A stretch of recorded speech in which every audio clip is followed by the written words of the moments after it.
Hey guys, how's it going? How to check text messages of others. To check text messages of others without their consent is illegal and a violation of privacy. Always respect privacy laws and obtain permission if you need to access someone else's messages for legitimate reasons.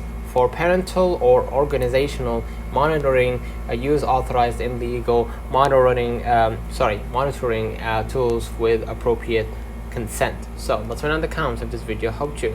Don't forget to like and subscribe, turn on the notification bell to receive every video we upload. Thank you for watching. We will definitely see you in the next one.